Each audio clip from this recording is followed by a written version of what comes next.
Okay, so have you heard of this book, Normal People, by Sally Rooney? It's gotten a lot of buzz, Right. but maybe you're not sure if it's actually worth your time. You know, Completely. that to read or not to read dilemma. Well, this deep dive is for you. Yeah. We've gone through tons of reviews, analyses, even excerpts, and we're going to give you the straight scoop. Is it brilliant or just overhyped? Yeah, Normal People, it's one of those books that people really tend to either love it or hate it. Oh, really? Yeah, and I think that's part of what makes it so interesting to talk about. Okay. Interesting. Yeah. So to give you a little background, it's very much a character-driven novel. Okay. It focuses on the relationship between Marianne and Connell, these two young Irish people, and we follow them from high school into university. And it's less about plot and more about delving into their inner lives, their desires, their mistakes. Okay, I've got to be honest, looking at some of these reviews, a lot of people are mentioning just tons of miscommunication between these two main characters. Mhm. Is this one of those books where I'm just going to want to yell at them to just talk to each other? Yeah. Because that can get old fast. I think that's a really common reaction to the book, and you're definitely not alone in feeling that. One reviewer I saw actually called it an interpersonal train wreck, which I thought was a pretty accurate description. Oh, yeah. Like, hard to watch, but you can't look away. Okay. And yeah, I mean, Marianne and Connell's inability to communicate effectively is a major driving force throughout the novel. They constantly misread each other, make assumptions, and end up hurting each other. But here's the thing. Rooney writes these moments with such sharp insight that it goes beyond just simple frustration. You start to see the deeper anxieties, the vulnerabilities that are actually fueling their miscommunication. Okay. I could see how that would make it more interesting than just like a surface level kind of miscommunication trope. Exactly.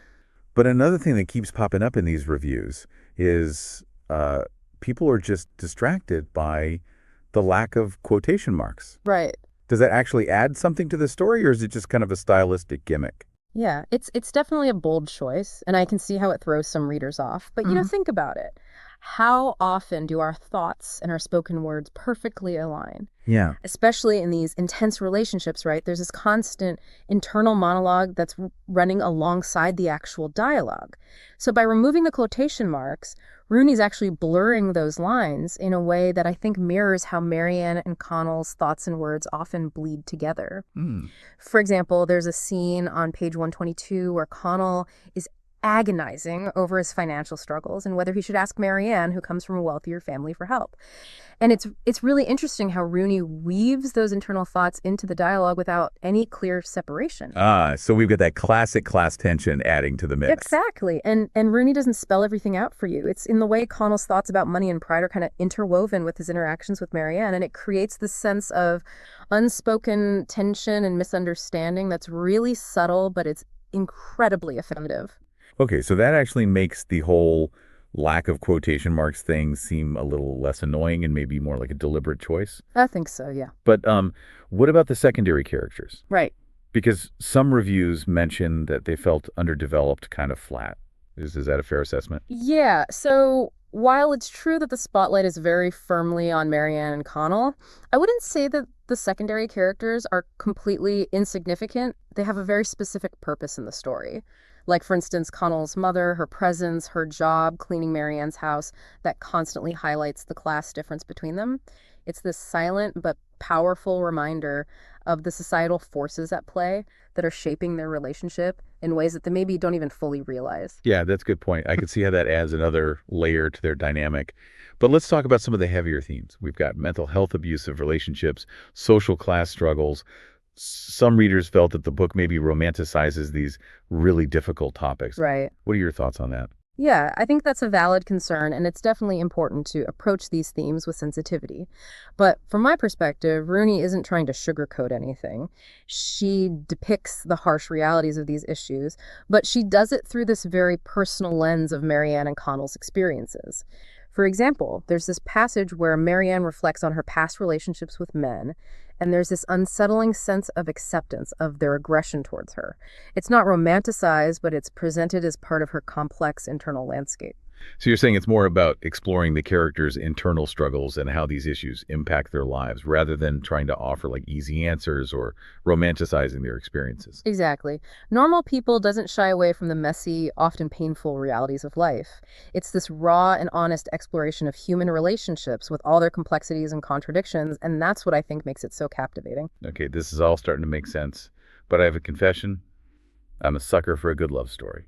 Does Normal People deliver on that front, or is it more of a bleak, depressing read? Well, love story is a tricky term here. I mean, it's definitely about love and connection, but it's not your typical romance, with like grand gestures and a Yeah. happily ever after ending. Right. It's more about the intimate moments, the unspoken yearnings, and the sometimes painful reality of two people who love each other but struggle to actually make it work. That makes sense. I've heard some people compare it to When Harry Met Sally. Oh yeah. Is that a fair comparison, would you say? It is interesting you mentioned that because I did see one review that made that connection. And there definitely similarities, the whole will they, won't they dynamic, Right. the exploration of how relationships evolve over time. But I think Normal People is a lot more introspective, Okay. more focused on the internal landscape of the characters. Hmm. It's less about witty banter and more about that raw, sometimes awkward vulnerability of trying to connect with another person. Okay, so maybe not a light and breezy romance, but more of a deep dive into the human condition. Exactly. And that's where I think it really shines. It makes you think about the nature of love, the impact of social pressures, and the ways we often kind of sabotage ourselves in relationships. So it's not just a story about Marianne and Connell. It's kind of a story about all of us in a way. Absolutely. And that brings me to another crucial point, something that really struck me about the book. Remember how we talked about Connell's mother cleaning Marianne's house? Yeah. And that whole class dynamic? Yeah, definitely. It seemed like a small detail, but kind of a significant one. It is. And it's not just about their individual circumstances. Normal People really makes you think about how class and privilege shape our lives and relationships in ways that we might not even realize. Right. Like, think about your own experiences, your own social circles. How much do those unspoken social hierarchies actually influence the way we interact with each other, the opportunities we have, even the choices we make? Wow, that's a really thought-provoking question. I've never really considered it in that context before. And that's what I love about this book. It doesn't just tell a story, it makes you question your own assumptions and look at the world through a different lens. Okay. I'm officially intrigued, Mm. but I still have to represent those skeptical readers out there, the ones who are like, I don't know about this. Sure. Some of these reviews call it overrated, artificial, even mediocre. Right. What do you say to those who aren't convinced by all the hype? Well, I think it's fair to say that Normal People is not for everyone. If you prefer plot-driven stories with clear resolutions and happy endings, Right. you might be disappointed. Yeah. It's a challenging book, and it requires a certain willingness to embrace its unique style and sometimes uncomfortable subject matter. So you're saying it's kind of for a specific type of reader. I think it's more about being in the right mindset. Okay. If you're looking for something light and entertaining, this isn't it. Yeah. But if you're open to a story that's raw and honest and will make you think long after you've finished reading it, then I think Normal People is worth exploring. Okay. I think I'm ready for the final verdict. Should our listeners add Normal People to their to-be-read list? Here's the bottom line. If you enjoy character-driven stories that delve into the messiness of human relationships and are willing to embrace a unique writing style, then yes, I think Normal People is worth exploring. But if you prefer plot-heavy stories with clear resolutions, or you find ambiguous endings frustrating, you might want to pass on this one. Okay, that's a pretty clear recommendation. Yeah. I've got to admit, I'm kind of leaning towards giving it a shot.